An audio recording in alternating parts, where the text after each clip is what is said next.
Bonjour à toutes et à tous et bienvenue dans ce webinaire sur la transformation digitale de la microfinance en Afrique.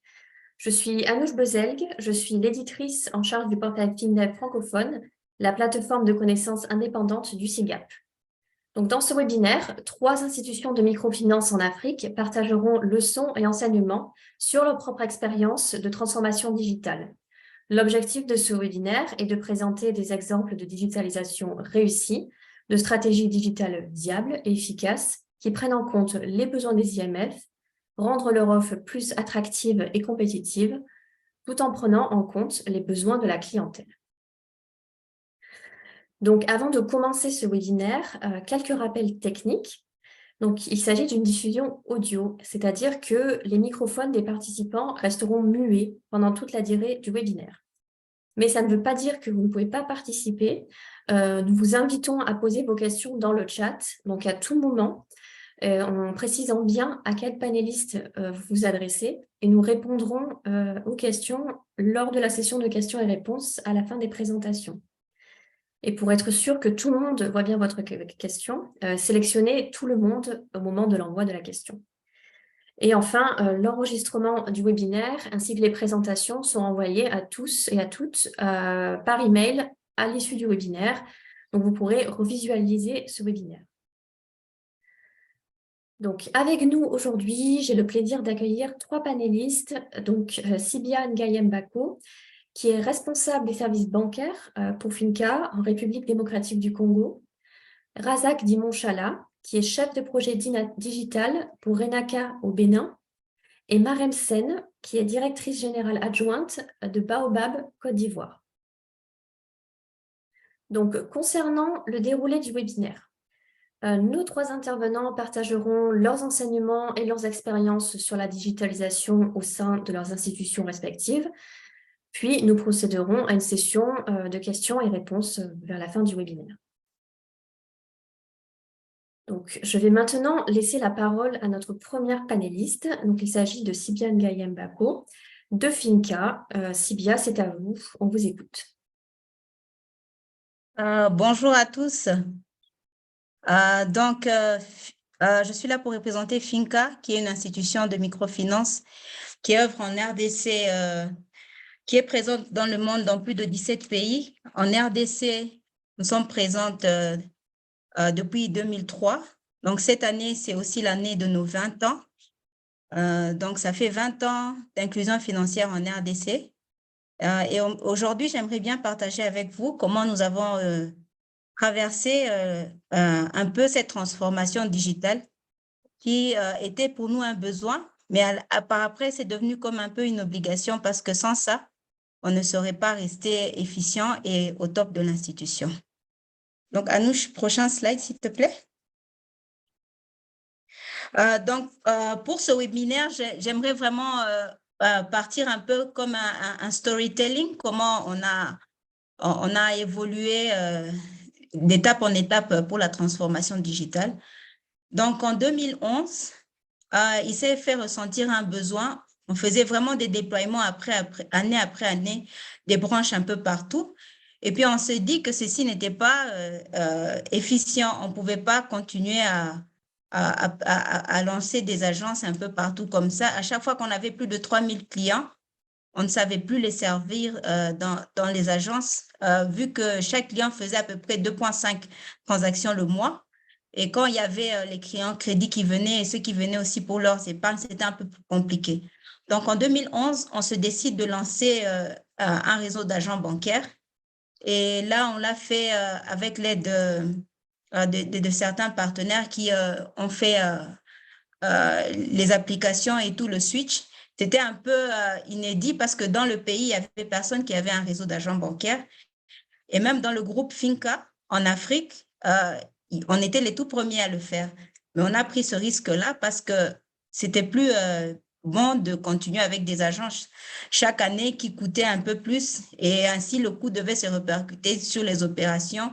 Et donc, ça, à la fin, c'est le client qui payait.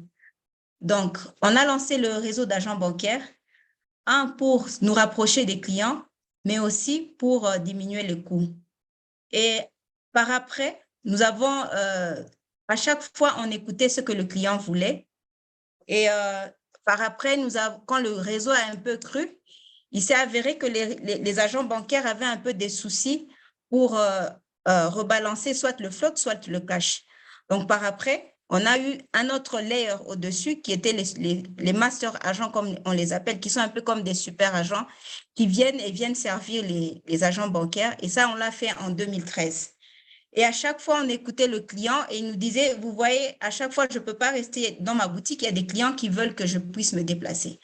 Donc, on a rendu aussi possible que certains agents puissent se déplacer vers les clients dans les marchés, dans les hôpitaux. Quand quelqu'un était très malade et qu'il avait besoin d'aide, on avait un agent qui était mobile qui pouvait le servir là où il était.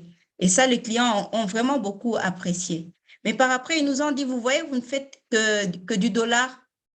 Euh, Nous, on aimerait bien avoir aussi la monnaie locale. Alors, en 2015, on lance la monnaie locale. Et quand on a lancé la monnaie locale, ceci nous a donné l'opportunité aussi de prendre part à la paye avec le gouvernement, ce qui a fait rentrer vraiment un grand flot de transactions parce que nous avons reçu à peu près 60 000 agents du gouvernement qui devaient être payés chaque mois. Donc, c'était un grand boom pour nous. Et cette paye-là, elle a commencé en 2015. Et là, directement, nous avons ajouté d'autres options sur le réseau d'agents bancaires qui permettaient aux clients de faire les paiements. Donc, à chaque fois, on écoutait le client et puis à un certain moment, ils nous ont dit, mais vous voyez, est-ce qu'il n'y a pas moyen qu'on puisse le faire comme on le fait sur la monnaie électronique? Donc, on a aussi pensé à cela et on a déployé directement l'application mobile qui nous a permis d'abord d'interagir avec nos clients sur un code USSD, étoile 455. Et cela vraiment a été bien reçu par les clients. Mais par après, certains disaient, vous voyez, mais le USSD, c'est bien, mais l'application, on aimerait aussi avoir accès à une application sur les téléphones Android, comme ça se fait un peu dans les banques de l'extérieur. Vu qu'ils nous voyaient que nous, on était toujours à leur écoute et qu'on cherchait un moyen à chaque fois de plaire aux clients, mais aussi d'innover, nous avons développé l'application Click vers 2017 et 2018, elle était live. Et quand elle était live, c'était juste pour faire les paiements, la gestion de compte, mais c'était un peu c'est qu'il voulait encore plus. Donc, par après, on a pu lancer sur la même application les nanolones. Et quand on a lancé les nanolones, par après, on a fait des partenariats avec les opérateurs mobiles qu'on appelle les MNO en anglais. Et là, nous avons pu interagir les comptes Finca avec ceux des opérateurs mobiles. Donc, jusque-là, nous sommes complètement intégrés avec l'opérateur mobile Vodakash qui fournit le service M-Pesa en RDC. Donc, si tu as un compte Finca, tu peux faire des mouvements de va-et-vient avec M-Pesa. Donc, à chaque fois, c'était le client qui était au centre et qui nous donnait le feedback, qui nous disait ceci, ça marche, ceci, ça ne marche pas. Est-ce que vous pouvez améliorer de ce côté? Et à chaque fois, on essayait de nous surpasser parce que le client attendait encore plus. Anouche, next slide, s'il te plaît. Donc, qu'est-ce qui était recherché au début quand nous avons fait la transformation digitale? C'était de nous rapprocher du client. On voulait être trop près du client, ce qui fait que même pour le premier agent que nous avons lancé en 2011, c'était à 45 km de la branche la plus proche. Certes, c'était pas une idée très brillante parce que par après, l'agent bancaire devait faire à peu près 4 heures de route chaque jour pour pouvoir rebalancer et servir les clients qui étaient autour de lui. Et il mettait sa petite fille sur le bus chaque fois pour venir se rebalancer à l'agence. Et c'était un peu difficile. C'est pour ça qu'après un certain temps, les agents masters sont venus. On voulait aussi réduire le coût de la transaction parce qu'en agence, quand les caissiers faisaient les transactions, ça nous coûtait à peu près 2,5 $. Mais quand ils faisaient les transactions chez l'agent bancaire, c'était 3 fois moins. Donc, ça réduisait sensiblement les coûts pour l'institution, mais aussi le coût pour le client parce que ce qu'il dépensait en transport était directement sauvegardé pour servir à d'autres besoins. Nous voulions aussi que les services bancaires soient accessibles dans la plus grande facilité. En tant qu'institution de microfinance, nous prenons que nous sommes là nous sommes là pour être pour la proximité, être proche des clients et que nos services sont assez faciles à acquérir. Mais si nous sommes à des distances très longues, parce que la plupart de nos clients sont dans les milieux périurbains, il est nécessaire de nous rapprocher des clients.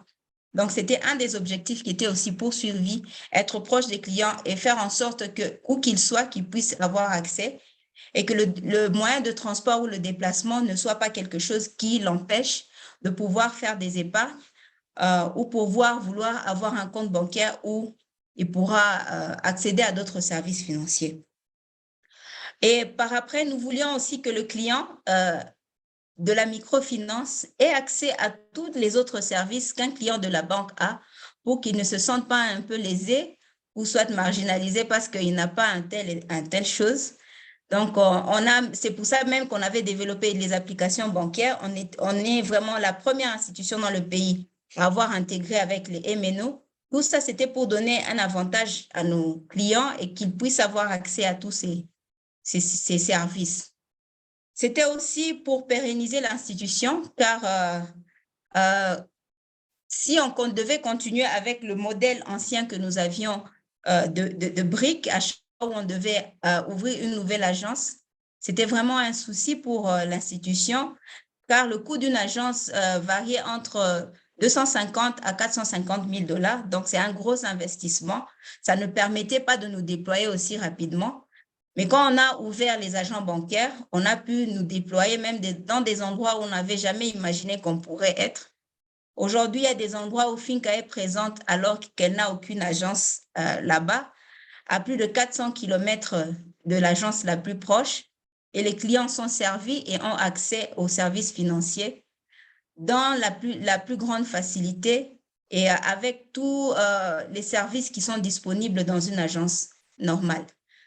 Et ceci nous a permis vraiment de promouvoir l'inclusion financière, surtout quand nous avons commencé avec la paye des agents de l'État. Nous sommes allés vraiment dans des milieux très reculés où c'était la première fois pour eux d'avoir des comptes bancaires. Prochain slide, s'il vous plaît. Donc, c'est que j'aimerais dire vraiment que la leçon que vraiment nous avons retenue, c'est que quand on fait la transformation digitale, ça ne doit pas être juste pour le faire parce que c'est le trend qui est là ou bien c'est la nouvelle chose que tout le monde est en train de faire, mais c'est que vraiment le client doit être au centre de la transformation digitale et ceci permettra qu'il y ait une satisfaction et que ceux-ci puissent avoir accès aux services financiers dans la plus grande facilité. Donc, à chaque innovation, chaque changement qu'on était en train de faire, on était toujours à l'écoute du client et savoir quels sont les soucis qu'ils ont. Nous avons aussi un centre d'appel où ils peuvent appeler. Certes, il n'est pas gratuit, mais même quand ils nous bipent, il y a un concept de bip en Afrique. C'est quand quelqu'un n'a pas assez de temps d'appel et qu'il appelle et puis il interrompt immédiatement. Notre centre d'appel comprenait que c'était le client qui voulait parler mais qu'il n'avait pas assez d'unités. Donc, on rappelait le client et on était à l'écoute et il nous disait, vous savez, la dernière fois, j'ai eu ce souci et à chaque fois, on améliorait. Ce qui fait qu'au début même, le réseau d'agents bancaires fonctionnait avec les cartes et la biométrie. Mais ils nous ont dit, vous voyez, j'ai perdu ma carte. Après, je ne sais plus transacter. Pourtant, j'aimerais bien aller chez l'agent car l'agent, elle est un peu trop loin. Donc, ce qui a fait que on a dit, OK, abat les cartes. Tu n'as qu'à te rappeler juste de ton numéro de compte qui est un compte de 12 chiffres. Donc, le compte était assez court et par après, il pouvait juste mettre son empreinte digitale. Il pose le doigt sur la machine qu'il est en train d'utiliser et il est en mesure de transacter. Il y a d'autres qui disaient, mais vous voyez, on est un peu loin des agents. Donc, si tu es loin d'un agent, tu peux faire ta transaction avec les opérateurs de monnaie électronique. Et même pour ceux qui voulaient envoyer de l'argent, à un certain moment, ils nous ont dit, bon, on veut bien envoyer de l'argent, mais la personne n'a ni la monnaie électronique qui est connectée à Finca, ni un compte Finca. Et on leur a permis même de retirer juste grâce à un code token. Et tout cela, toutes les transformations qu'on était en train de faire, c'est parce qu'on était à l'écoute du client et on le mettait toujours au centre. Prochain slide. Donc, voici quelques facteurs. Je vais commencer d'abord par les facteurs qui ont vraiment favorisé le succès de la transformation digitale de Finca. Un, c'est qu'il y avait un engagement ferme de l'institution, que ce soit du président du conseil d'administration, du président du groupe. Tout le monde était engagé à ce que nous puissions vraiment, en tant qu'institution, devenir vraiment une institution financière qui offre des services digitaux à ses clients. Et ce message-là était très bien clair euh, du groupe jusqu'à la dernière personne employée dans l'institution. Et les communications étaient constantes et claires à tous les agents sur le parcours digital que nous devrions prendre et les bénéfices qu'il y avait à en tirer. Et bien qu'à un certain moment, quand le réseau d'agents bancaires avait commencé, par exemple, on avait des caissiers qui étaient inquiets, qui se disaient peut-être que je vais perdre mon boulot. Et par après, quand ils ont vu que c'était au fait, c'était pas quelque chose, il y avait toujours une part pour eux et que les agents bancaires venaient vraiment suppléer parce qu'il y avait un grand besoin au dehors des clients et que ça n'allait pas vraiment les mettre hors de leur travail. Ils ont eux aussi commencé même à recommander à certains clients et leur dire, vous voyez, la prochaine fois, ça ne sert à rien de venir ici. Si vous avez un agent bancaire, vous pouvez être servi là-bas. Ça n'a pas euh, carrément annihilé la position, mais ça l'a rendu même encore meilleur. Parce que maintenant, eux, ils sont focalisés à faire les grands tickets pendant que les petites transactions peuvent se passer au niveau des agents bancaires. Et aujourd'hui, nous avons à peu près 95% des transactions qui sont sur les canaux digitaux et rien que 15% en agence. Mais les 15%, c'est toujours un grand nombre. Une autre chose qui a aidé, c'est la collaboration étroite avec la Banque centrale du Congo, qui a été vraiment un levier non négligeable pour cette réussite parce qu'à chaque fois, elle nous permettait de tester, de faire un pilote. Et par après, même la réglementation venait après. Et nous contribuions même, on a même contribué vraiment à la réglementation, par exemple, qui a réglementé les agents bancaires ainsi que les autres transactions digitales. À chaque fois, ils font appel à nous. Même quand on a lancé le switch national sur lequel Finca est la seule institution de microfinance qui est connectée au switch national. Euh, on nous a encore, la Banque centrale encore a fait appel à nous. Donc, il y a cette collaboration-là. Donc, le régulateur ne doit pas être craint. On doit l'approcher et donner les soucis que l'on a pour que on puisse avoir une bonne collaboration. Quatrièmement, l'écoute du client, toujours écouter le client parce que si la solution qu'on apporte est très difficile et n'aide pas le client à faire la transaction et quand il a un souci, il n'a pas un moyen de trouver une solution, il va directement abandonner la solution. Donc, il faut chaque fois écouter le client quand on est dans cette transformation digitale. Si quelque chose ne marche pas, être assez humble pour corriger rapidement, revenir vers le client et dire, bon, merci pour le feedback que vous nous avez donné. On a corrigé. Est-ce que vous croyez maintenant que ça marche mieux? Et même pour cela, chaque trimestre, on avait, et on le fait toujours aujourd'hui, on a des échanges avec les agents bancaires parce que c'est eux qui reçoivent la majorité de nos clients. Il n'y a qu'une petite minorité qui vient en agence et on leur demande qu'est-ce que les clients sont en train de dire, qu'est-ce qui marche, qu'est-ce qui ne marche pas. Et là, vraiment, on est à cœur ouvert et ils savent qu'ils peuvent nous dire, vous savez, la dernière upgrade que vous avez fait, vraiment, on trouve que ce n'est pas nécessaire, ou bien il y a eu trop d'erreurs dessus, ou bien ça marche, ça ne marche pas. Et comme ça, on peut toujours s'améliorer. Et quand on a ces échanges-là, on fait aussi des formations avec eux sur les nouvelles fonctionnalités qui sont en train d'être faites pour qu'ils puissent être à mesure de servir les clients d'une manière convenable. Pardon, Un dernier excusez-moi, facteur, Sylvia. Excusez-moi, je vous oui. coupe. Il vous reste 2 minutes seulement pour terminer votre présentation. Merci. En tout cas, je suis au dernier slide. La formation constante des utilisateurs, c'est vraiment important. Donc, on doit toujours former les clients sur chaque chose qu'on est en train de faire. Le souci qu'on a eu en RDC, c'est le manque d'infrastructures. Il y a des endroits où même pour avoir le réseau de télécommunications, c'est tout un souci, ce qui ne permet pas vraiment qu'on se déploie un peu partout. Il y a aussi le manque de l'écosystème.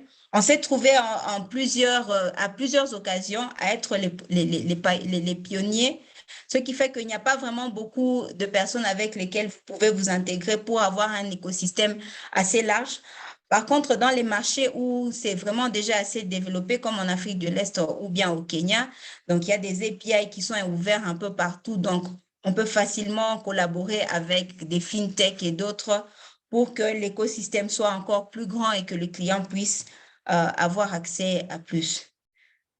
Le dernier slide, je crois.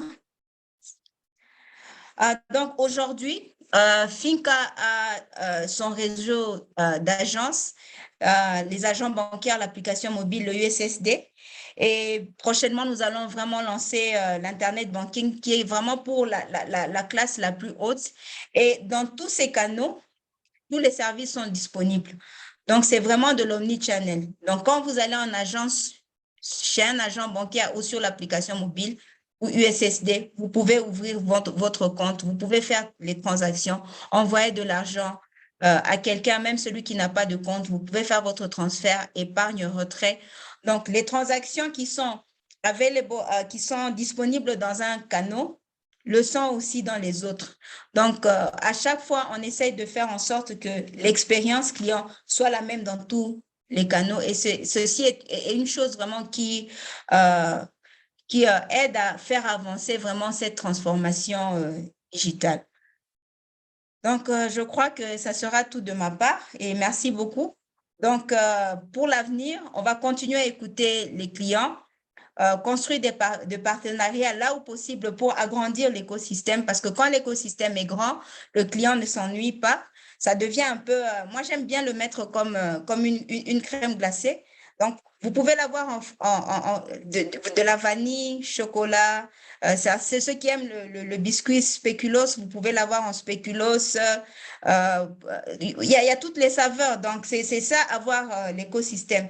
Et chacun pourra y trouver sa part. Et ainsi, on peut continuer à utiliser et on ne se fatigue pas.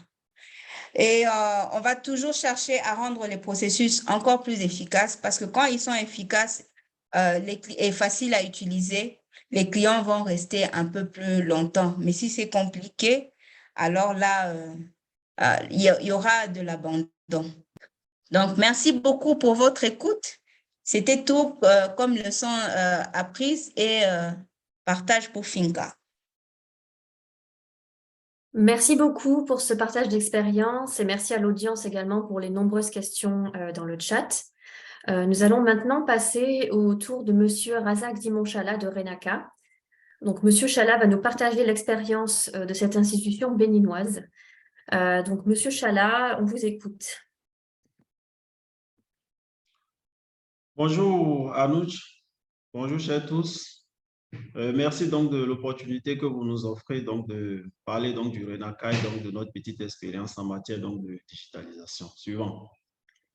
Alors, suivant. Alors, le RENACA Bénin, c'est le réseau national des caisses de l'agence d'épargne donc de crédit autogéré au Bénin. Le Bénin, c'est un petit pays donc de l'Afrique de l'Ouest. Nous sommes un réseau à 2 niveaux.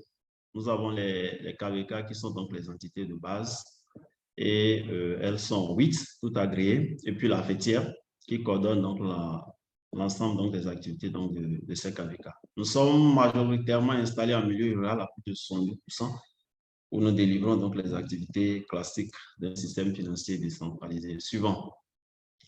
Alors, Géographiquement, nous sommes présents dans 6 départements administratifs sur les 12 que compte donc le pays. En termes donc, de chiffres, très rapidement, au 31 décembre 2022, nous étions un effectif donc, de 309 pour 135 FAP, une clientèle d'un peu plus de 26 000 membres. Nous avons mobilisé un peu moins de 9 milliards de crédits pour un encours de crédit d'un peu plus de 15 milliards, tout ça en francs CFA.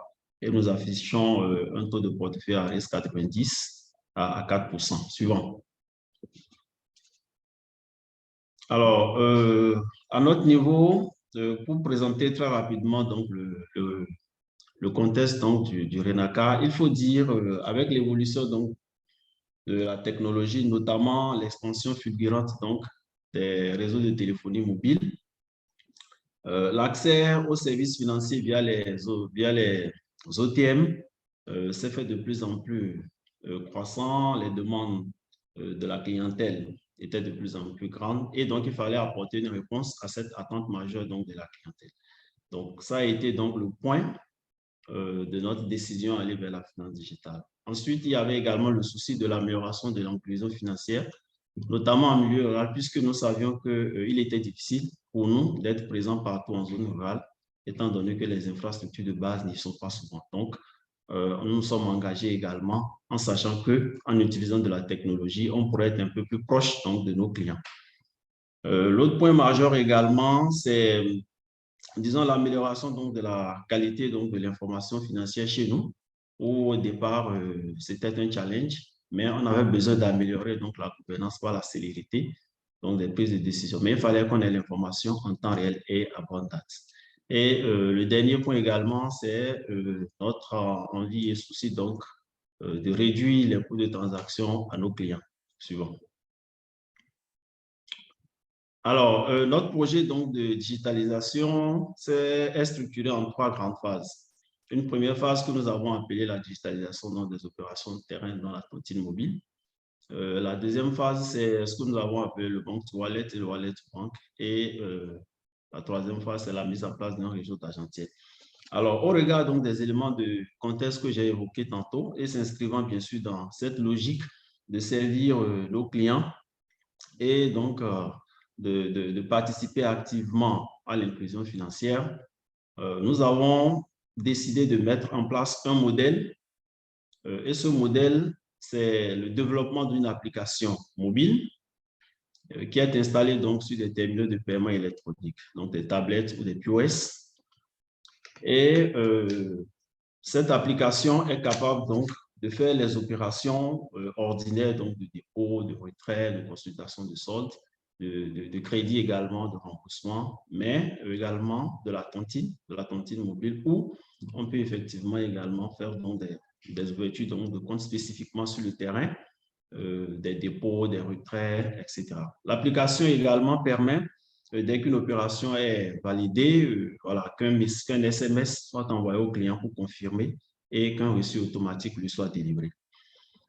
Alors, comment fonctionne cette solution? Il faut dire, vu que nous intervenons en milieu non couvert par l'Internet, l'application peut fonctionner en online ou en offline, c'est-à-dire en mode dégradé. Alors, donc, les agents qui sont sur le terrain pour ces différentes opérations dont j'ai cité, dès lors qu'ils sont dans une zone couverte, une opération est instantanément faite et encodée au niveau donc, de notre serveur hébergé au niveau de la direction générale de façon instantanée. Et même quand ces agents sont en zone non couverte, ils ont la possibilité donc de stocker les informations donc, dans la mémoire donc, des appareils, donc des TPO, des POS, puis du retour au bureau le soir ou dès lors qu'ils entrent dans une zone couverte, que la synchronisation soit faite et que de façon intangible, ces informations donc, soient reversées dans la base donc, de données. Et ceci sans difficulté majeure. Alors, quand nous avons réussi à ce niveau, nous avons donc estimé que ce sont dans une première base donc, de la digitalisation, mais tous les besoins donc, de la clientèle n'étant pas réglés par cette première phase, il restait qu'on permette également à nos clients donc, de faire leurs transactions, dépôt, retrait par eux-mêmes à n'importe quel moment et à n'importe quelle heure. Voilà pourquoi nous nous sommes lancés dans la deuxième phase, donc dans le bank to wallet et wallet to bank. Ici, c'est l'interfaçage effectivement donc des porte-monnaies électroniques avec leur compte chez nous. Et donc, nous sommes entrés en négociation avec les opérateurs de téléphonie mobile chez nous ici. Et nous sommes engagés avec MTN, avec qui nous avons signé un contrat et permet donc à nos clients donc de pouvoir faire leurs transactions à tout moment depuis leur maison sans se déplacer vraiment en agence. Et désengorger également par ces opérations, donc nos différentes agences. Et ce que nous envisageons de faire, c'est la mise en place d'un réseau d'agents tiers plus tard. Et à ce niveau, nous avons pour le moment lancé une étude stratégique qui nous permettra donc de décider en son temps suivant. Alors, il faut dire que nous avons réalisé tout cela en réglant des problèmes, enfin des prérequis majeurs. Comme je le disais, nous sommes à plus de 70% installés en milieu rural où nous n'avons pas donc de la connectivité. Et donc, jusqu'à un passé récent, nos bases de données étaient décentralisées. Donc, on avait un challenge, c'était donc d'interconnecter l'ensemble de nos agences. Ça a été point culminant parce qu'à ce niveau, il fallait trouver la meilleure option technologique qui nous permettait d'éviter donc les risques majeurs. Et donc, ça, nous avons réussi à conduire donc ce projet avec succès. Et suite à ça, nous avons centralisé donc les bases de données. Et aujourd'hui, toutes les agences sont interconnectées, les bases de données sont centralisées et nous avons donc l'information disponible en temps réel. Et c'est sur ces prérequis que nous avons donc greffé les différentes technologies que nous apportons aujourd'hui. Puis après, on a renforcé donc l'Internet au niveau de la direction, renforcé le dispositif sécuritaire, etc., etc. Suivant.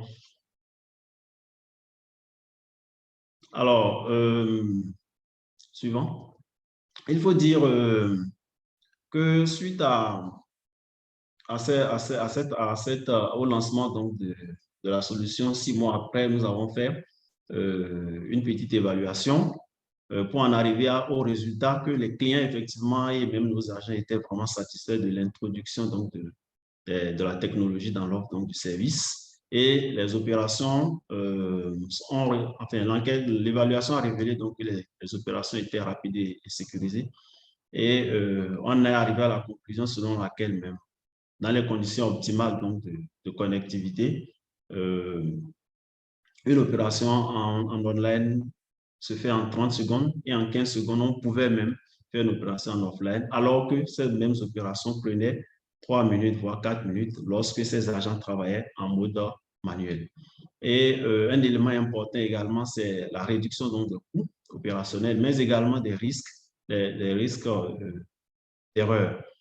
Il est révélé par l'évaluation que les erreurs ont baissé de plus de 90%. Donc, permettant effectivement que les agents puissent parcourir un très grand nombre de clients. D'ailleurs, je le disais au départ que nous avons un peu moins de 9 milliards. Quand on lançait ces opérations, il y a de cela 2-3 ans, on était autour de 4 milliards. Donc, au début, aujourd'hui, nous sommes un peu à moins de 9 milliards. Suivant. Alors, pour les clients également, ils ont estimé que la panoplie donc, des produits que nous leur offrons à travers donc, ces services, ces produits financiers étaient vraiment adaptés, puisque rien que par la tontine, nous avons créé plus de 6 différents produits et chaque client pouvait se retrouver en fonction donc, de ses moyens, donc de ses besoins. Également, un gain de temps et donc des opportunités d'affaires qui, du coup, amélioraient donc les revenus donc, de ces derniers et réduisait considérablement les coûts donc, de déplacement et des délais d'attente, puisque désormais, ce sont nos clients qui vont directement vers eux. Ils n'ont plus donc besoin de venir en agence pour ces opérations. Suivant.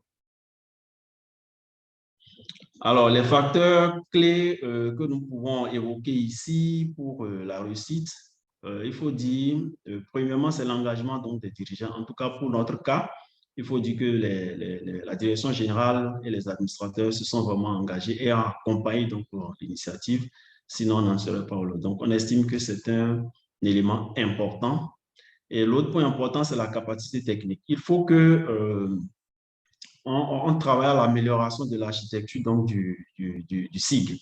Et l'autre élément important à ce niveau, c'est que le système d'information de gestion doit être flexible et capable d'être adapté aux différentes solutions applicatives qui vont être greffées.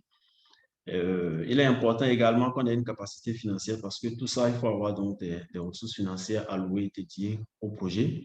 Sans oublier qu'il faut motiver donc le personnel, il faut former, il faut communiquer, il faut sensibiliser, rassurer donc les uns et les autres qu'ils ne vont pas perdre leur job, voilà, qu'ils vont, voilà, ils pourront être reconvertis également. C'est un élément très important. Et enfin, sur ce point, nous estimons qu'il est fondamental de réaliser donc des pilotes pour être sûr vraiment que avant le déploiement à grande échelle, que les opérations voilà, se font de façon normale. Suivant. Alors, on ne l'a fait pas sans difficulté. Hein. Il faut dire qu'il y a quand même des difficultés que nous avons rencontrées dans le déploiement de ces solutions. Notamment, quand on a déployé la base donc, de données centralisées, il y avait une lenteur extrême. Et ça a quand même bouleversé un peu voilà, les comportements ici. Et bien évidemment, nous avons travaillé à solutionner ça, mais c'était quand même des difficultés majeures. Il faut dire qu'au départ, vers les années 2017, quand on se lance, 2016-2017, quand on se lançait dans ce projet, on n'avait vraiment pas, disons, donc, de repères. Et il fallait donc recourir aux prestataires techniques, mais les sollicitations étaient difficiles puisque eux-mêmes n'avaient toujours pas la bonne solution. Et donc, du coup, le choix dans les options technologiques était en ce moment-là vraiment une contrainte majeure. Alors, il y a également les questions comme difficulté chez nous. Il y a, je l'ai évoqué tantôt, la connexion Internet qui n'est pas disponible, surtout en mode rural. Et donc, pour travailler avec toutes ces agences qui sont installées en milieu rural, c'était un véritable challenge. Ça a été une des difficultés majeures que nous avons travaillé à solutionner dans le temps. Et par endroit également, il y avait l'instabilité énergétique qui posait donc de soucis. Et voilà donc les difficultés que nous pouvions partager avec les internautes. Suivant. Alors, comme enseignement que nous pouvons partager, il faut dire que le déploiement d'un projet de finance numérique peut prendre plus de temps que prévu. Comme je l'ai dit, vers les années 2016, on pensait qu'en 2 ans, on pouvait donc finir ce projet, mais nous en avons fait pratiquement 5. Et, il est indispensable d'avoir donc l'appui de la direction générale et donc des administrateurs. C'est très important, puisqu'au regard des ressources à allouer, surtout également du temps que prend ce projet dans les activités classiques, il est important d'avoir, avant de se lancer, d'avoir vraiment l'engagement total donc, de la direction générale et donc des administrateurs. Les choix donc, des options technologiques sont déterminants pour éviter donc, des surcoûts, étant donné que, en tout cas pour des institutions opérant dans les pays comme les nôtres où les infrastructures de base ne sont pas disponibles, il est très important de s'assurer que les choix faits sont de très bons choix. Suivant. Et l'autre élément très important également, c'est qu'il faut mettre le client au centre de ces projets, un peu comme l'a dit la panéliste tout à l'heure. Il faut, avant donc de lancer ce genre de projet, voilà, faire donc des enquêtes de satisfaction, écouter donc les clients, le personnel, s'assurer vraiment que ce virage qu'on veut entreprendre, que les clients, ils vont se retrouver dedans. Donc, mettre les clients vraiment au centre donc, de la finance numérique. Il est également souhaitable donc, de se faire accompagner donc, par des partenaires de qualité expérimentés. Évidemment, il y a des partenaires, mais pas n'importe quel partenaire, puisque seul, il est difficile de réussir dans les projets, dans de tels projets. Et pour le cas donc, du RENACA, nous avons eu donc la chance de nous faire accompagner par plusieurs partenaires ici au Bénin comme dans la sous-région, j'y reviendrai tout à l'heure. Et comme enseignement, dernier point sur l'enseignement que nous estimons très important, c'est qu'il faut obligatoirement réaliser donc, des pilotes sur plusieurs agences avant de faire une mise à échelle, la mise à échelle. C'est fondamental. Sinon, et même dans le choix donc, de ces agences de pilote, il faut pouvoir soit tenir compte des critères de performance, de distance ou même de l'aire géographique pour décider vraiment des tests à faire et plus tard donc, de se lancer dans la mise à échelle. Donc, voilà un peu ce qu'on peut dire sur les enseignements. Alors, au rang donc des partenaires qui nous ont accompagnés chez nous, il faut dire que nous avons ADA et qui nous a accompagnés, Grameen également, Pamiga, la GIZ, ADAPAMI, et puis les fournisseurs d'accès Internet, sans oublier donc le développeur même de notre solution qui est donc KGFI. Donc voilà, en termes donc de perspective, il faut dire que nous pensons très prochainement finaliser l'étude stratégique donc sur la mise à disons le réseau d'agents tiers qui ici en fait est une délégation donc de services aux prestataires tels que les supérettes, les supermarchés, les stations essence, afin qu'on rapproche davantage donc le service, les produits et services, qu'on les rapproche donc de la clientèle. Donc ceux-là pourront vraiment, ceux et celles qui ne souhaitent pas venir en agence ou qui ne souhaitent pas utiliser donc le banque toilette ou le wallet bank, se rapprocher donc de ces prestataires donc, de services pour leurs opérations de dépôt, de retrait, de consultation du solde, etc., etc. Donc, voilà ce que nous avons à partager avec vous ce soir. Je vous remercie. Merci beaucoup, Monsieur Chala, pour votre partage d'expérience. Nous allons maintenant laisser la parole à notre troisième panéliste. Il s'agit de Marem Sen, de Baobab, Côte d'Ivoire. Marem, on vous écoute.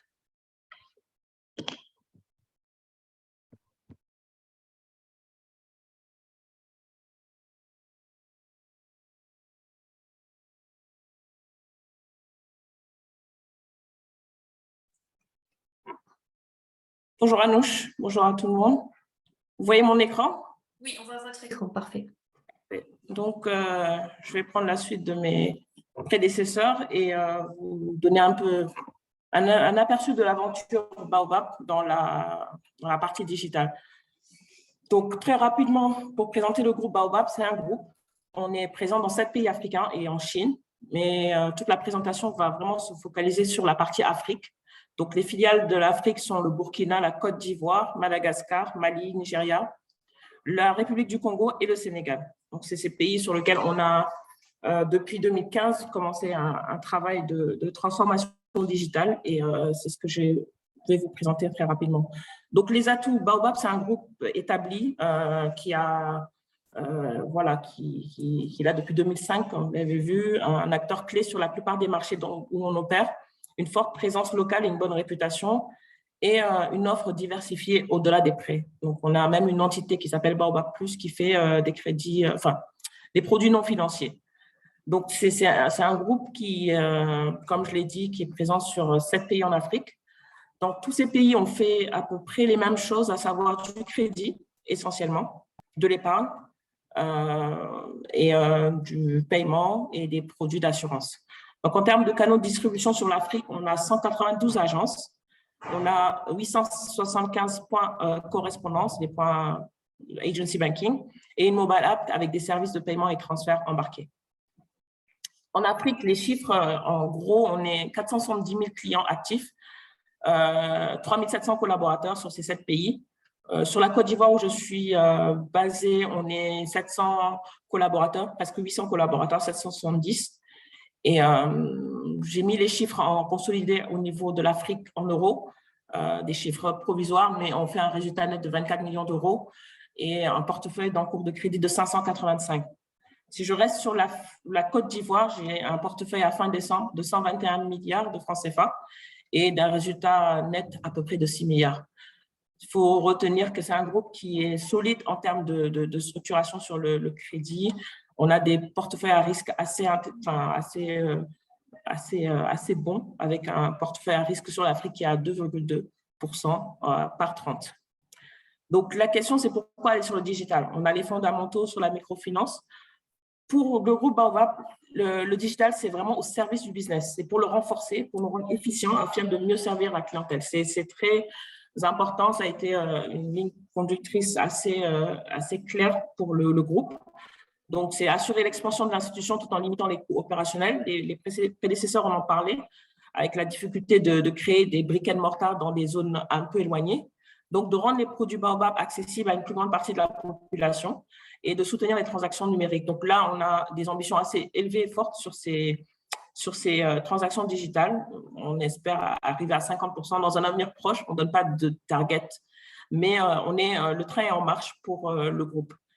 Donc, et l'idée, c'est de gagner en efficacité pour se concentrer, pour que le personnel, l'idée, c'est de toujours baser sur l'humain, parce qu'on fait de la microfinance, donc on ne va jamais enlever cet ADN qui est en nous, à savoir cette proximité, mais le digital va nous permettre d'être beaucoup plus efficace et de se concentrer sur les activités à forte valeur ajoutée pour notre core business. Donc, toujours dans cette dynamique de changement et de digitalisation, on l'a accompagné d'un changement de branding. En 2017, on est passé de Microcred, pour ceux qui connaissent le groupe, à Baobab. Et aujourd'hui, on est dans le rafraîchissement de la marque avec un nouveau logo, etc. Donc, tout ça, ça participe à l'effort d'accompagner les efforts de digitalisation de ce groupe. Alors, j'essaie de synthétiser les étapes de mise en œuvre pour des projets digitaux. Et c'est valable, ça a été valable dans tous les pays où on a été présent, que ce soit au Sénégal, en Côte d'Ivoire, dans tous les pays du groupe où on s'est engagé dans un processus d'outiller plus nos clients et nos staffs de digital. Donc, il y a une redéfinition de la stratégie globale de l'institution qui a dû se faire pour s'assurer de définir une roadmap. La présentation des projets aux autorités de tutelle. On est des entités réglementées, donc c'est important de le garder en ligne de mire dans tous les projets de digitalisation d'une institution financière. L'acquisition d'une plateforme qui est capable de supporter les nouveaux canaux de distribution, mais également les évolutions futures. Ça, c'est important de bien se faire, on va dire, accompagner. Le renforcement des capacités des équipes informatiques était nécessaire.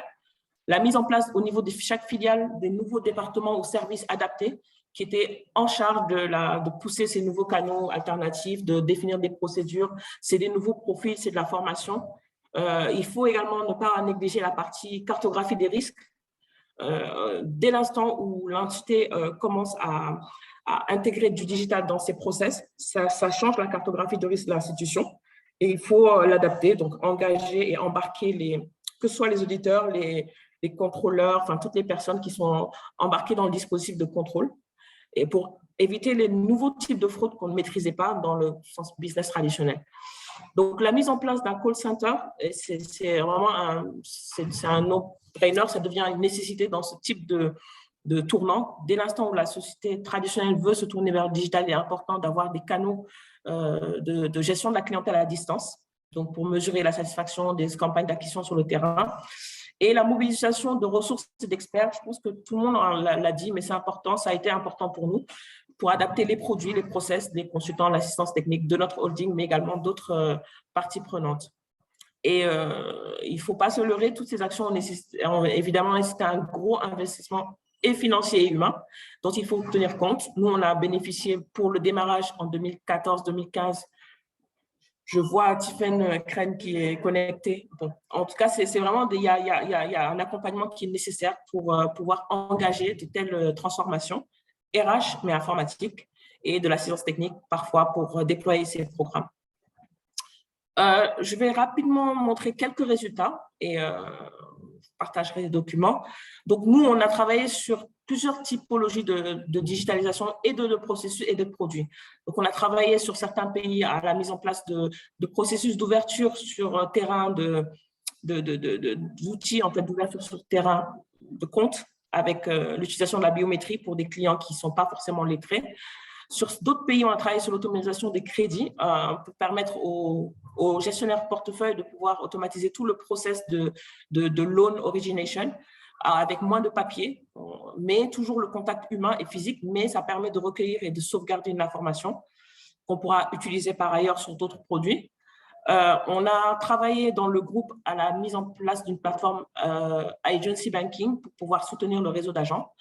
Ce réseau d'agents est présent dans 3 pays dans le groupe, au Sénégal, en Côte d'Ivoire et à Madagascar, mais beaucoup plus sur le Sénégal et le Madagascar. On a travaillé sur le renouvellement de prêts automatisés. C'est un processus entièrement automatisé qui permet, on l'appelle ALIP en interne, et ça permet aux clients de recevoir plus facilement le renouvellement et aux gestionnaires du portefeuille de gagner du temps et en efficacité.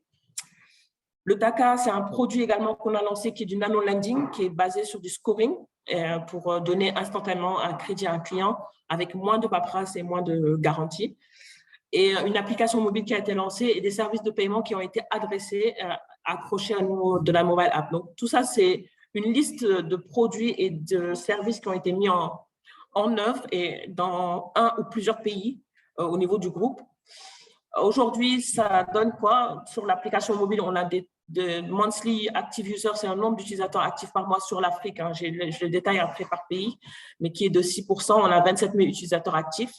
Les transactions digitales représentent 13% du total des transactions Afrique. Donc, c'est progressif au fur et à mesure. On voit ce chiffre augmenter chaque année. Et l'agency banking dans les pays où il est présent, à savoir les 3, et principalement au Sénégal et à Mada, on est sur 37% des transactions du réseau. Ce taux pourrait être plus élevé si on se focalisait uniquement sur des filiales comme le Sénégal ou Mada, où l'utilisation du réseau correspondant est beaucoup plus active. Donc, je vous partagerai la présentation, mais à date aujourd'hui, à fin décembre, on avait 35% de nos crédits qui sont digitaux.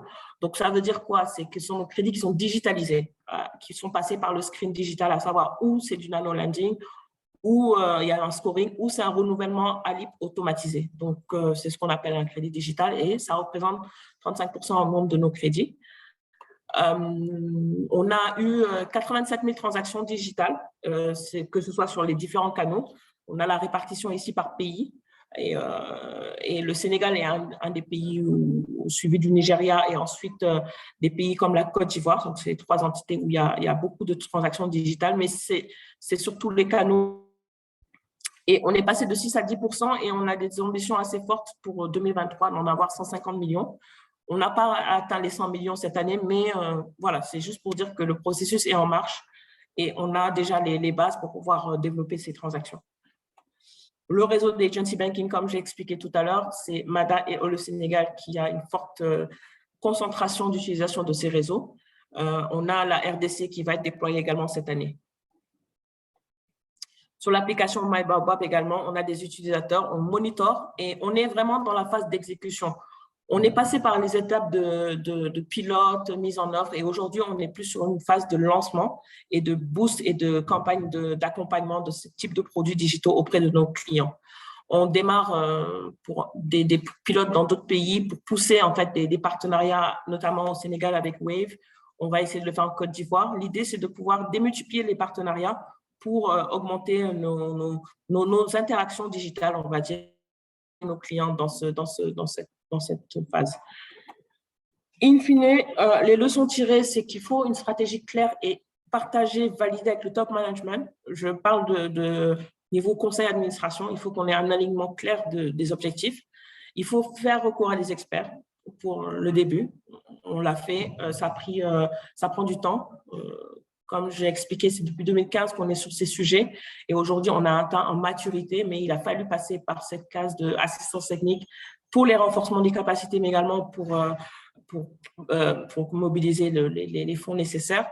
Il y a l'implication du risque et de l'audit que je répète est très importante puisqu'on doit actualiser une cartographie des risques et mettre à jour les différentes matrices de contrôle. L'infrastructure IT qui est non négligeable en renforçant les équipes, mais également en mettant des plateformes robustes qui peuvent supporter des évolutions futures.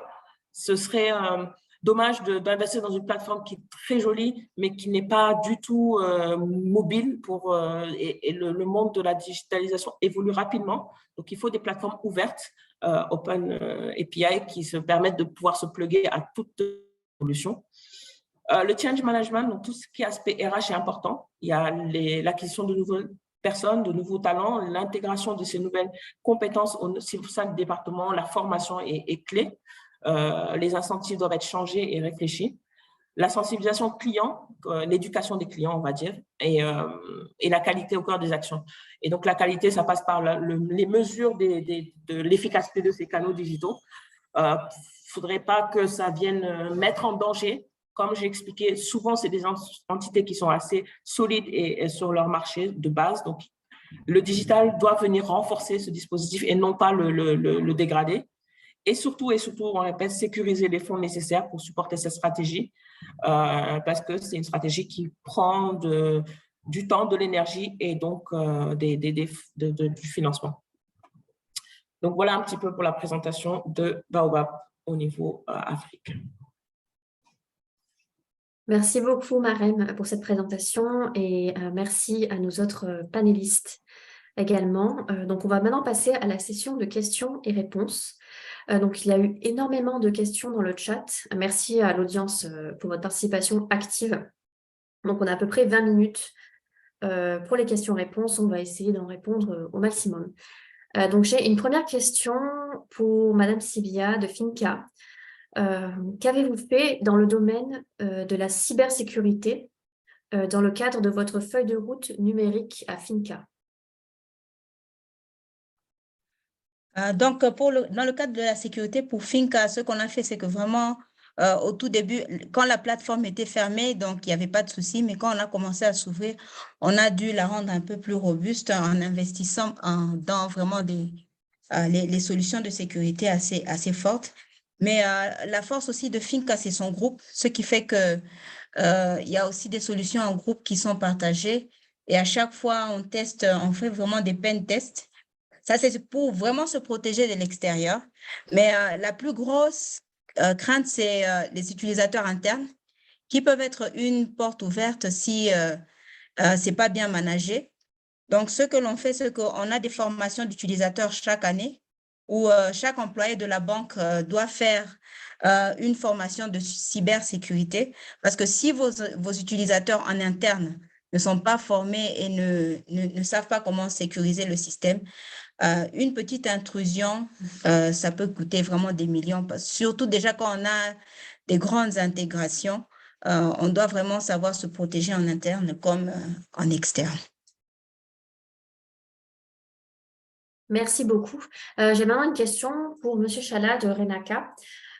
Comment arrivez-vous à assurer l'interopérabilité au Bénin par rapport aux opérateurs concurrents?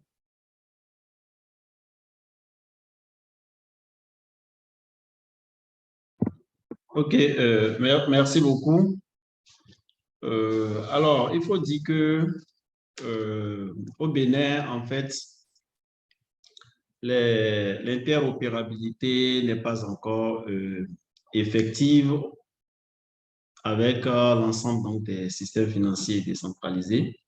L'interopérabilité aujourd'hui, c'est plutôt au niveau donc, du RINACA même, de ces agences, mais avec les autres systèmes financiers décentralisés, l'interopérabilité n'est pas encore effective. Par contre, il y a quand même un projet donc, de la Banque centrale qui vise donc à rendre effective l'interopérabilité entre donc, les services financiers digitaux de l'ensemble donc, des acteurs de l'écosystème.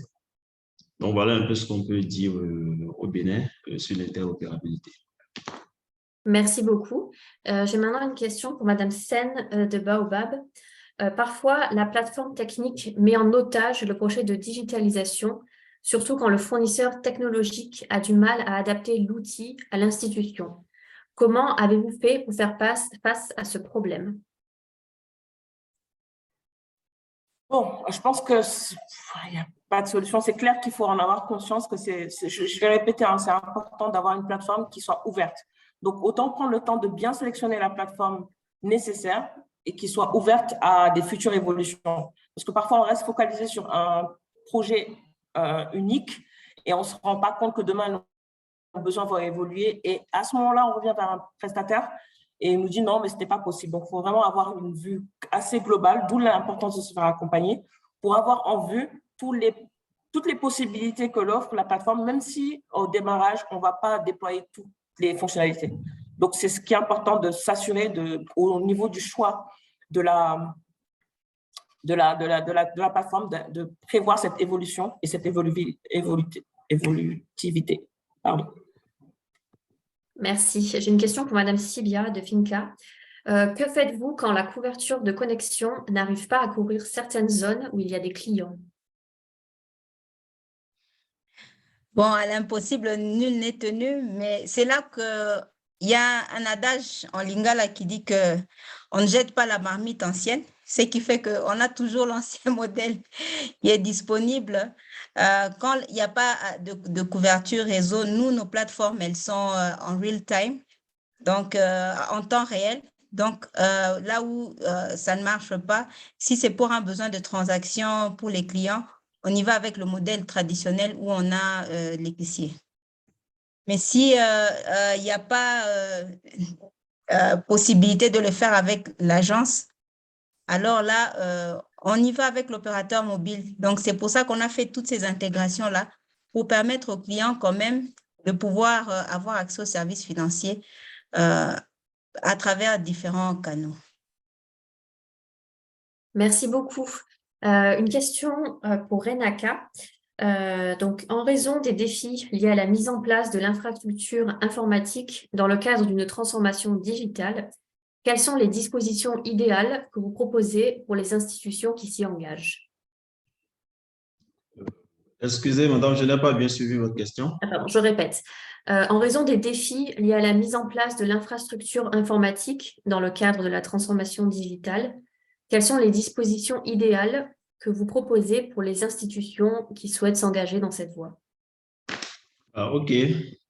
En fait, ce que nous pouvons recommander aujourd'hui au regard de ce que nous avons fait, premièrement, je pense que si vous êtes une institution qui évolue en mode décentralisé, il est important d'interconnecter l'ensemble des agences et donc d'aller en mode centralisé.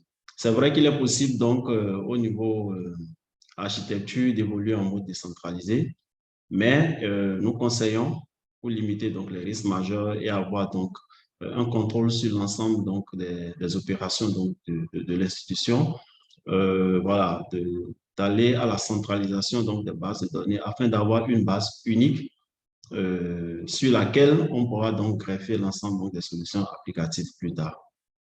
Bon, après, je pense également qu'il faut investir un peu dans le dispositif sécuritaire, vu que ça fait un peu une ouverture à l'extérieur. Donc, on a besoin de renforcer donc, le dispositif donc, sécuritaire et donc de former les différents acteurs pour voilà, les aligner à ces changements majeurs au niveau donc, des défis liés donc, aux infrastructures informatiques. Bon, voilà. Merci beaucoup pour ces éléments de réponse. J'ai une autre question pour Baobab. Donc, comment se fait le suivi des crédits digitaux, des recouvrements et des décaissements? Est-ce qu'il y a un moyen de suivre ça? Oui, bien sûr, en fait. Il y a déjà le call center qui est mobilisé, mais au-delà de ça, la plupart des crédits digitaux que nous le faisons à des clients qu'on connaît déjà. On a leur contact, on a leur numéro. Ils habitent dans des zones qu'on couvre déjà par rapport à notre réseau de loan officers on fonctionne beaucoup en zone. Donc, dans chaque localité, on a des gestionnaires de portefeuille qui couvrent les zones. Donc, il y a qui est toujours permanent. C'est ce que je disais, en fait. C'est important de savoir que la digitalisation ne veut pas dire que les clients ne sont pas suivis. Il y a le contact humain qui est toujours là, pour nous en tout cas, pour le groupe Baobab. Il ne s'agit pas de clients qu'on ne connaît pas, qu'on ne maîtrise pas. Il s'agit de clients qui vont avoir comme facilité de décaissement des solutions digitales, mais qui sont de fait, voilà, qui sont quand même… il y a un contact physique qui peut se faire à travers le réseau d'agents, à travers les gestionnaires portefeuille. Donc, il y a une question que j'ai vue qui parlait du taux le niveau de risque, en fait, sur les crédits digitaux. Donc, quand j'ai dit 35% de nos crédits sont digitaux à fin décembre 2022, je prends l'exemple d'un crédit renouvellement automatique qui est basé sur du scoring. Le par 30, il est à 1,5 versus 2,2 sur le portefeuille global. Donc, il est beaucoup mieux. Par contre, le nano lending qui est sur la base du scoring, ce taux est à 2,9 de part 30 versus 2,2 qu'on a sur les portefeuilles classiques global d'Afrique. Donc, on dit que le risque est encore bien maîtrisé, une bonne qualité de portefeuille sur ces crédits. Je pense aussi que c'est important de comprendre que le risque est également sur l'institution. Au-delà du crédit digital, il y a un lien avec l'institution qui est fort. Et on a ce besoin et cette nécessité de conserver un contact humain, même avec des clients qui prendraient des crédits digitaux. Merci beaucoup. Une question pour Madame Sibia de Finca. Comment se matérialise la formation des clients de Finca?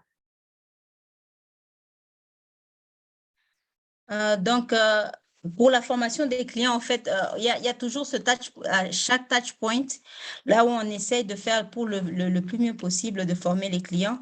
Par exemple, à chaque fois qu'ils auront une interaction avec nous en agence, avant d'activer un tel ou un tel produit, on doit se rassurer d'abord qu'ils comprennent comment marche le produit pour que par après, qu'ils n'aient pas trop de soucis à l'utilisation. Mais aussi, les agents bancaires, on s'appuie beaucoup sur les agents bancaires. Donc, on a des sessions trimestrielles avec eux où eux, ils sont formés un peu en TOT et par après, ils sont en mesure aussi d'expliquer un peu aux clients comment doit s'utiliser le produit. Et s'il y a un souci, le client peut toujours revenir vers nous en agence, soit au niveau du call center. Merci beaucoup. Une question pour Monsieur Chala de Renaka. Comment avez-vous choisi le fournisseur? Est-ce que ça fait partie d'un processus compétitif? OK.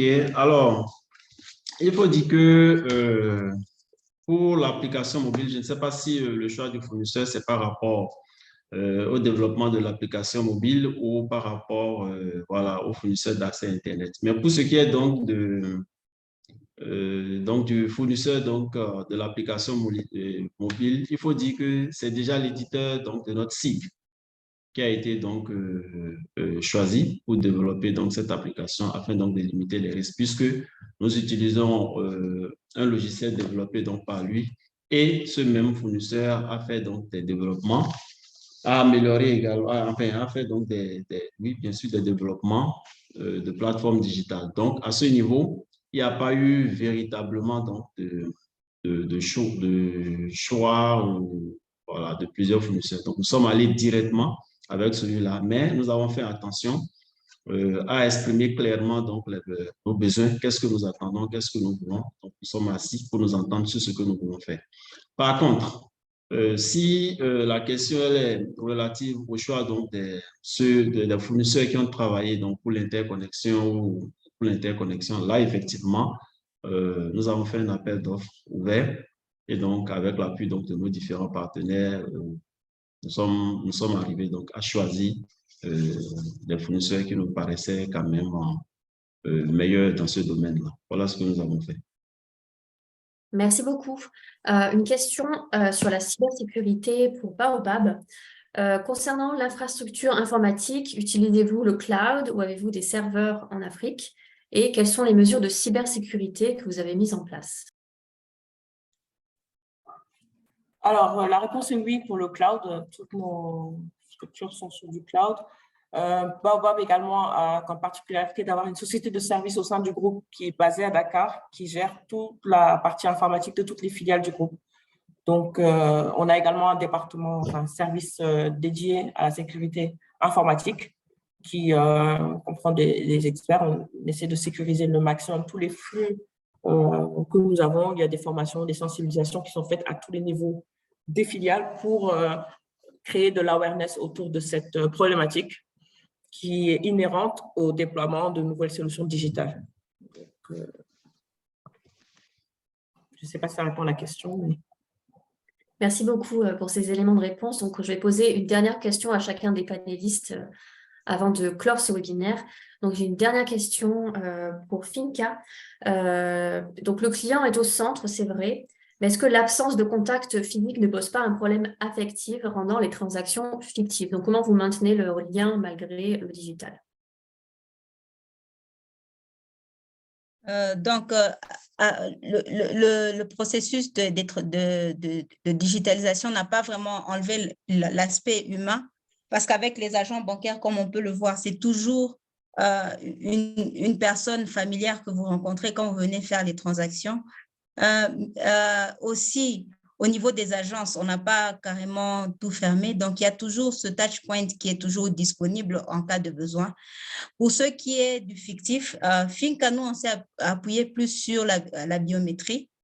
parce que là, au moins, on sait que c'est le client lui-même qui est venu faire la transaction et s'assurer que c'est bel et bien lui. Et quand c'est la biométrie qui vient d'abord avant d'activer les autres canaux derrière. Donc, il y a toujours cet aspect humain-là qui reste et on a toujours le call center. Et là, nous, on n'a pas de robot, on a carrément enlevé l'IVR derrière. Donc, vous parlez vraiment avec un conseiller qui garde cet aspect humain et on peut poser toutes les questions. Et même quand le client est à court de crédit, nous avons toujours cette possibilité-là de rappeler le client. Merci beaucoup. Une question pour Razak de Brenaka. Les développements ont été focalisés sur les volets transfert et collecte de l'épargne. Qu'en est-il de l'octroi des crédits? Ok, oui, effectivement, les différents développements se sont concentrés sur l'épargne. Pour le crédit, il faut dire que pour le moment, nous n'avons pas encore digitalisé toutes les opérations de crédit. Mais c'est bien en perspective. L'objectif que nous poursuivons, c'est de nous assurer déjà que tout ce que nous avons entamé, nous sommes en train donc de réussir tout ça à succès. Il faut dire que dans la transformation digitale, nous sommes très jeunes. Et donc, voilà, nous allons pas à pas et donc nous assurons que tout ce que nous sommes en train donc, de faire, les risques sont maîtrisés. Et donc, progressivement, en fonction donc, de l'évolution de tout ce que nous faisons, voilà, nous ajoutons d'autres étapes. Donc, évidemment, tous les processus seront à terme digitalisés. Merci beaucoup. Et une dernière question pour Marem de Baobab. Donc, comment s'est effectué le transfert de compétences? Est-ce que ça s'est passé en interne, via des consultants, avec un partenaire technique? Bon, je pense qu'il y a eu les deux. On a une formation des formateurs, mais on l'a internalisé. En fait, aujourd'hui, on a un système de formation des services de formation assez développés et forts dans chaque filiale, avec des formations continues, des formations pour les postes de base. Donc, c'est embarqué vraiment dans les plans de formation de l'institution. Mais au démarrage, on a eu besoin de l'accompagnement, certes, pour pouvoir améliorer le catalogue de formation disponible, puisque c'était des nouvelles fonctionnalités.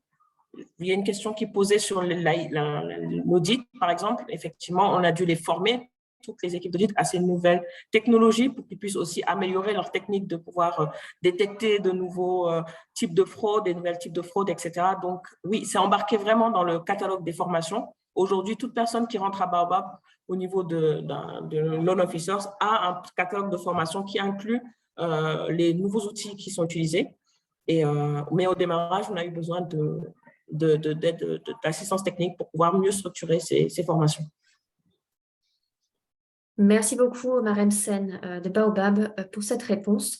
Donc, notre webinaire est maintenant terminé. Je tiens à remercier chaleureusement nos panélistes pour leur présentation riche en enseignements. Et je remercie également nos participants qui ont posé énormément de questions. Donc, on est désolé, malheureusement, on n'aura pas le temps de répondre à toutes les questions, mais on espère que cette session de questions-réponses vous a été utile. Comme précisé au début du webinaire, vous recevrez l'enregistrement et le PDF du webinaire d'ici 48 heures par email directement. Je vous invite également à vous rendre sur Portail FinDev pour retrouver des articles de blog, des webinaires, des publications, des événements sur la microfinance et la finance inclusive en Afrique. Et si c'est la thématique de la transformation digitale qui vous intéresse particulièrement, nous avons une page dédiée avec des contenus sur cette thématique particulière. Donc, je vous invite également à vous enregistrer à notre newsletter pour ne pas rater nos prochains webinaires et à répondre au sondage qui apparaîtra sur votre écran pour en savoir plus sur votre opinion sur le webinaire. Donc, merci encore à notre panéliste et un grand merci à tous et à toutes pour votre participation active. Et à bientôt pour un autre webinaire. Merci. Merci, au revoir. Merci, au revoir. Au revoir.